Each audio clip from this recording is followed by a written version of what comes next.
Craig James here with MasculinityByDesign.com. This is the Masculine by Design Mancast. Today, I want to focus on fatherhood, particularly how the value that having fathers in the home provides to our society, provides to our children, and so forth. We see going on today in the lives of men is that, especially in America, they no longer live with conviction, at least not a conviction to act with virtue. Many are convicted to act in ways that are destructive, to blame others, to think that everybody and everything else around them is the reason that they're in their sad, hapless state that they're in.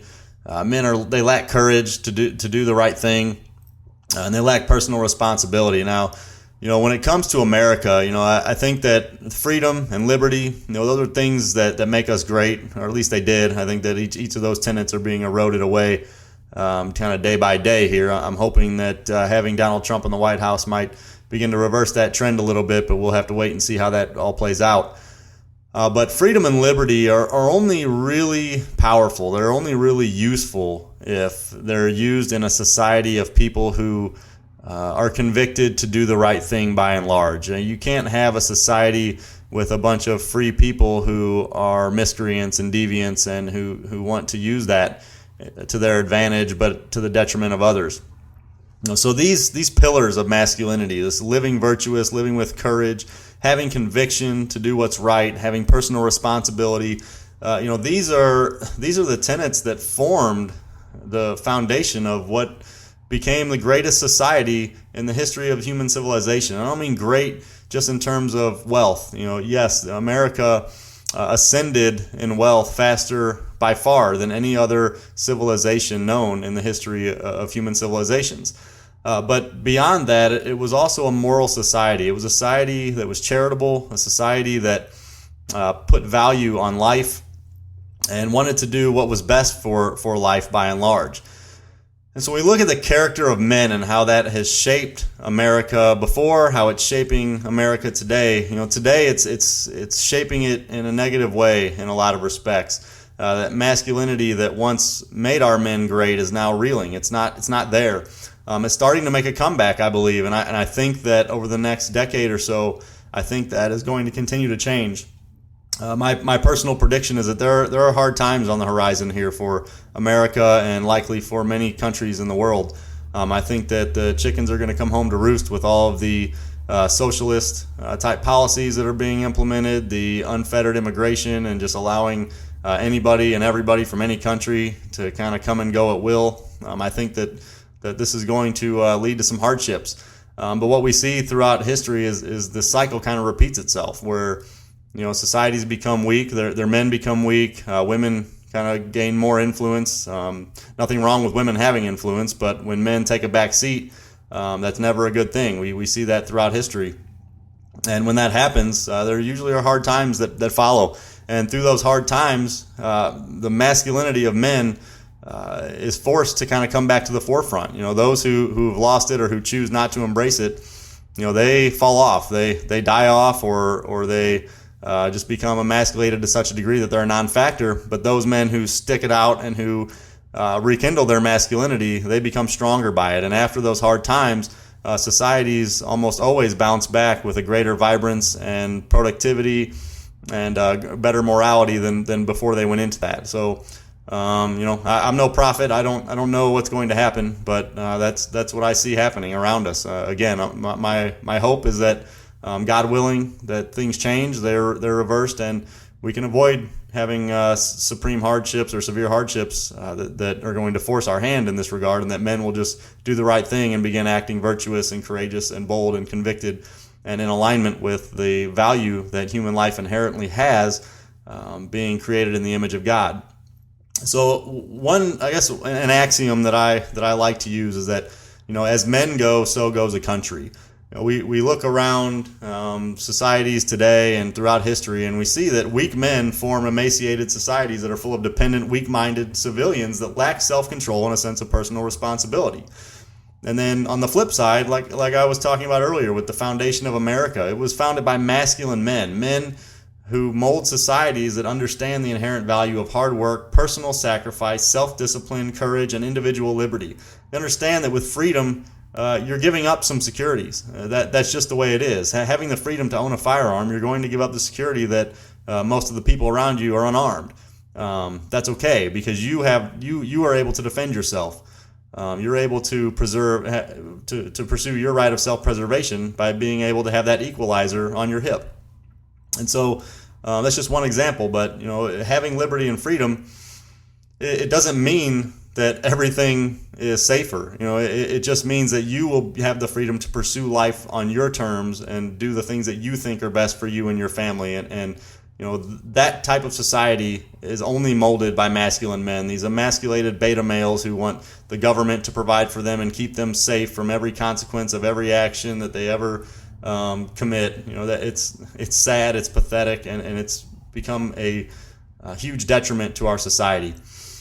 So when we look at the strength of the family, the way a man conducts himself, a man being aligned with his masculinity, that strength endows a family with strength as well. And when the strength of the family begins to wane, the breakdown of a society is never that far behind. And that's what we're seeing right now. I'll talk about that a little bit more here in a few minutes. But families that lack a bold, virtuous, confident, masculine father, it drives an uptick in disorder in America. And that's what we're seeing. We're seeing this disorder. We're seeing riots everywhere, discontentment, people being unable to articulate intelligently what they believe, why they believe it, try to convince other people. They just resort to violence, and that's what we see. It's a result of having no strong father in the family. And when you look at social studies, so we see that it's definitively shown that children that are reared in homes where there's both a mother and a father, preferably biological mother and father, where they're both present, there's the highest probability of those children becoming educated, productive, healthy, and wealthy citizens as they grow older.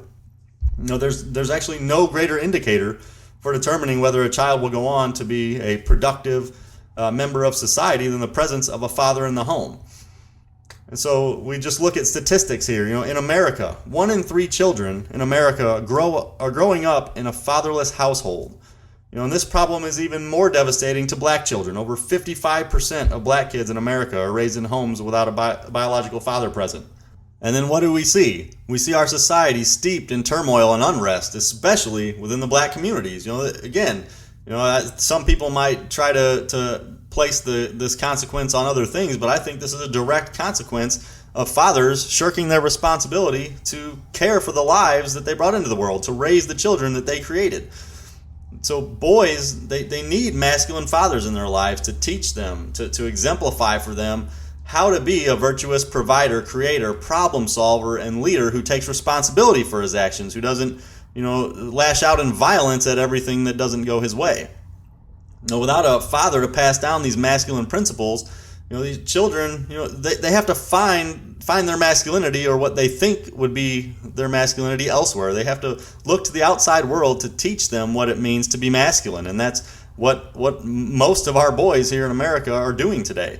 When you look at almost everything else, the outside world distorts things. The family, having a strong family is so valuable because a family cares for its own. Nobody is going to care about the well-being of my children and my wife more than me. And so I'm going to guide them to the best of their interests, at least as best as I can. And that my heart's in the right place. The outside world doesn't do that. They don't care for the individual. They care for the collective. And so, if you have to be a sacrificial lamb in that regard, then that's fine to the outside world. And so the outside world distorts the Lord's design for masculinity. It twists this masculinity that was given for the benefit of a man and for humanity into something that's perverse and destructive. And so what do we see? We see boys, they try to find their masculine identity in things like hypersexuality and being violent and being this typical alpha male, which I'm okay with a man being alpha, but the typical, stereotypical alpha male where they have to have dominance over everybody else. That's where they find it, and I think that's dangerous and destructive. They think acquiring immense material possessions is where they find their masculinity. These things are not true masculinity. These are perversions of where a man should derive his sense of masculinity from. And if you listen to just about any modern rap song, I'm a fan of rap music. I grew up listening to it. But if you listen to these things, you hear these distortions of masculine values glorified from start to finish, right? I mean, they talk about womanizing, getting as much money as possible. They talk violently about wanting to hurt other men and other rap artists and whatnot. These are perversions of masculinity, and this is where a lot of our young men, especially within the black communities, are trying to fill that void of masculinity that's in their lives. And when they find their masculine identities in these perversions, we shouldn't be surprised when we see the consequence of calamity within the home and throughout society. Without a father to impart to their children the kind of masculinity that they should be exuding, the kind of masculinity that they've been designed to use, the kind that's bold, principled, virtuous, selfless, self-sacrificing, and disciplined. These young men, they're left to grasp at these perversions of these ideals. And when that happens, it revokes the opportunity from our young men to live a life of overarching sense of meaning, purpose, and value. And, it should be said, too, these ruinous effects aren't isolated or relegated only to our sons. I mean, our daughters also suffer. I mean, you look at daughters that are raised in home without a strong father, and they turn into young women. They don't really know what to look for in a man. They are kind of clumsily navigating the male landscape, and they don't have a clear vision of the masculine qualities that a man needs to have to fill her desire for companionship. And so what do we see? We see young women developing these hurtful and abusive relationships with men. They're psychologically scarred because of it. And they eventually, if things aren't corrected and they don't realize the error of their ways, they eventually be driven to kind of make this association universal that all men behave this way and all men are psychologically hurtful and domineering and abusive. And then in more extreme cases, you see women completely abandoning the pursuit of male companionship altogether, and they try to find that masculine counterpoint in another woman. And obviously that's impossible. It's against the natural created order, and the only thing that will come of that is continued discontentment that will continue to fester and grow over time if it's uncorrected. So we look at the epidemic of fatherless homes in America, and I just want to talk quickly about what is causing so many fatherless homes. I mean, surely there's a reason behind this, right? And so I don't claim to have all the answers here, but I do find some common denominators that I think have led to the proliferation of children being forced to grow up in homes without a father present, particularly their biological father. And one of the first causes for this that comes to mind is the fact that we've had this sexual revolution, and boys and girls are engaging in sex, and it's often unprotected sex at an increasingly younger age group or age bracket. So this is leading to pregnancies at times when the males that are creating these children, they're too young, they're immature, they can't even provide for themselves, let alone provide for a mother and a child. Same with the young women. They don't have the skills, they don't have the experience, they weren't ready to have a child. And so these young men, they go off and do their own thing. They either abandon the mother, or maybe the mother chooses to not have the father involved because he's an immature little boy who couldn't provide any emotional or financial support to them anyway. So sex before marriage is a big part of this. I think premarital sex, in particular, right? It's led to what is now over 40% of children that are born out of wedlock. So if you want to look at a cause of why children are growing up in homes without fathers, right there is a big one. You have 40% of children are born out of wedlock. So if parents are not living together or they're not married, the chances that those children are going to eventually grow up without a father in the home is a lot higher. And if you look at the black communities in particular, over 70% of black children are born out of wedlock. So that's a problem. Saving sex for marriage, while being not something people want to contemplate or think as being realistic, that would solve a lot of our woes here. No-fault divorce laws are leading the charge of splitting up in what would otherwise be intact biological families. A husband or a wife who just says, sorry, this isn't working out. I don't want to be together anymore. We look at divorce rates that have hovered around 50% in America for decades now. I mean, that's sad that half of all marriages end up in divorce, we can do better. Feminism, yeah, we can talk about that a lot, and I will on future podcasts. But it teaches empowerment to women. Good in certain respects, I think, but it's also very poisonous in many others.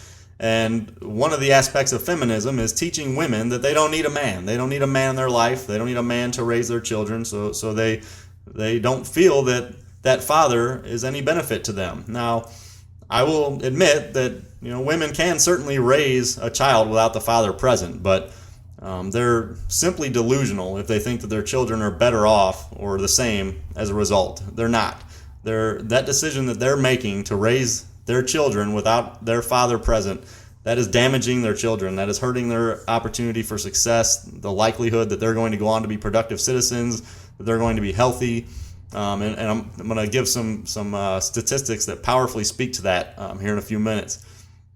And then we also have expanding welfare programs and divorce laws that really encourage single parenting. They make it financially advantageous for particularly women to remain single. They get more subsidies from the government by doing that than if they were to have a father in the home. And so it's a benefit to them to not have the father in the home. And so they don't have a father in the home. So these are, again, just a few things, but all things that I think are causing this proliferation of fatherless homes. And I think that when we look at the statistics around just how important it is for fathers to be in the home, these feminists want to scream, about how empowered they are and convince themselves that they're completely equipped to raise their children without the help of a father. But again, this doesn't change the fact that children need their dads. They have such a powerful influence and impact over their lives. I would venture to predict that if there were statistics, and there may be, on this, that children who grow up in single-parent homes with a father end up faring better in the long run than children who grow up in single homes with mothers.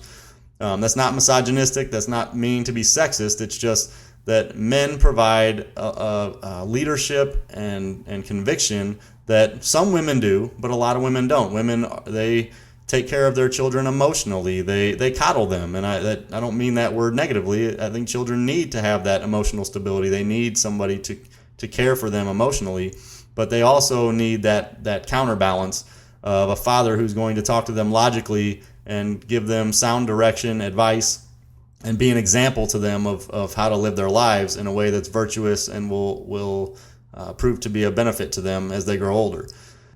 Now, when we look at these statistics regarding how children fare when they grow up without a father in the home, I knew some of these, but when I looked at these earlier, I guess it was a week or two ago, it really, I don't know, it's really struck me. It kind of made my heart sink to realize the real impact that fathers can and should be having on their children, but they're not. So according to the U.S. government, and these are statistics pulled directly from different U.S. government sites, but fatherless homes are involved in 63% of all youth suicides. 63% of our young boys and girls killing themselves are coming from fatherless homes, and I don't think that is a coincidence. Would that number go to zero if every home had a father in it? No. But it would make a huge impact, I believe. And we look at teen pregnancies. 71% of teen pregnancies come from fatherless homes. 71% are from fatherless homes. I don't have the statistic in front of me, but I'm sure that teen pregnancies from homes that have their biological mother and father present are far lower. 85% of all incarcerated youth come from fatherless homes. 85% of every youth that's in jail comes from a fatherless home. Again, I don't think that's coincidence. Homeless people and runaway children. 90% of every homeless child and every runaway child comes from a fatherless home. 90%. 9 out of 10 of them come from a home without a father. Not a coincidence. High school dropouts. 71% of all high school dropouts come from fatherless homes. Again, I don't think this is a coincidence. I think without a father to teach them what it means to have ambition, drive, to want more for themselves, to exemplify for them how to go about doing that, Dropping out of high school, to me, is an inevitable consequence of that. So, being a parent is challenging. So I want to speak to some of you who maybe are out there who you haven't been as involved in your children's lives as maybe you should be, and maybe there are things that are preventing you from doing that. But some of you are just scared. You're scared of being a parent. You're scared of being a dad. I've been there. I have 3 children, and before my first one was born, I had a lot of epiphanies where I would be reflecting on, how on earth am I going to care for this child? I mean, there are so many things that I feel like I can't even do right in my own life, and now I have this another human life, this little girl who's going to be dependent upon me to teach her, to guide her, to provide for her. And I'm not perfect, but I feel like I've come into my own in that regard, and I've done a very good job given the fears that I had before she was born. And even after, my kids are here, I often feel like I'm not doing anything right. I kind of wonder, am I really having a positive impact on them? Am I really setting them up for the success that I want for them? And, those statistics, as damning as they were when I just went through them, they do clearly show the substantial lifelong blessings that we as fathers can give to our children just by being there for them, just by being involved in their lives. And so, it encouraged me because, again, sometimes I wonder, am I really doing the right thing? Am I really having an impact on their lives? And I've never considered leaving their mother or them, but just to wonder, am I really having a positive impact on their lives? Is it really going to be good for them? The things that I'm teaching them and the way that I'm leading them. And I think the answer is a definitive yes. You look at those statistics and, there are plenty of fathers who I think are doing a worse job than me. Probably more that are doing a better job. But the point is, my children are better off because I'm here. And so if you're struggling with that fear or cowardice involved with raising another human being, raising a child, taking responsibility for the life that you created, I encourage you to not be a feckless coward. Don't duck away from caring for that life. That life is dependent upon you. You created it. You have the responsibility to do the best of your ability to raise it up in a way that will hopefully lead to it being successful. Running away from that responsibility, as we've seen, it only drastically increases the chances that they will commit suicide, become a teenage pregnancy statistic. They'll be homeless. They'll end up in jail, or they'll fail to graduate from high school or live in poverty. You as a father have the power to curb that, to change that for them. Our country, to kind of circle back, it's in dire need of masculine men to rise up to that call of exercising their masculinity in front of their children, to leading them, to being an example for them, to showing them what it means to have self-discipline, to strive for goals, to take responsibility for their actions, even if it's inconvenient, even if it comes at significant personal sacrifice, to take responsibility for their actions, and live virtuously, to do the right thing, even if it's inconvenient, even if it's troublesome in some way. We need a generation of men to strive for the ideal of reserving sexuality for marriage. I know that many of you scoff at that. I am somebody who didn't save sex for marriage. However, I didn't have a reason to. It wasn't until I realized the truth that is found in the Bible and God's Word, and after Jesus came into my life and the Holy Spirit transformed me, that I realized that God's way is right, that He knows what's best, and these rules that He put around sexuality isn't there to keep us from experiencing the joy and awesome experience that sex is. It's to protect us from the damage that happens when we don't enjoy that within the confines of marriage. So, I think that should be the ideal. Am I saying that everybody is going to be successful in that? No. And I will say that after I committed my life to following Jesus Christ, my wife and I had been together for several years and had an active sex life, and that we put a kibosh on that. We both made that decision and went 6 months after that without having sex. And am I going to say it was easy? No. And there were several times we were tempted to give in to that temptation. But so if you can't achieve that ideal and you do succumb to that temptation and you fall short in saving sex for marriage, at least man up and have the masculine responsibility to care for whatever life you might create, because that's the highest and most rewarding call on your life as a man. It's the calling to be a father, and our homes desperately need more of them here in America. So that's it for the podcast today. I hope you enjoyed it. I hope it motivates you to be a better father, to be there for your children, to care for lives that you create by your sexual actions. Even if it's inconvenient, you owe it to that child to be a dad, to be a father, to raise it up, to be an example to it of what being masculine means and how to live life to the fullest and to the best of their ability. So again, this is Craig James from masculinitybydesign.com. You can also hit me up on Twitter at Masculine Design. Be sure to go to masculinitybydesign.com and sign up for your free copy of my ebook, Masculine by Design. Thanks for listening. Until next time, Craig James, I'm out.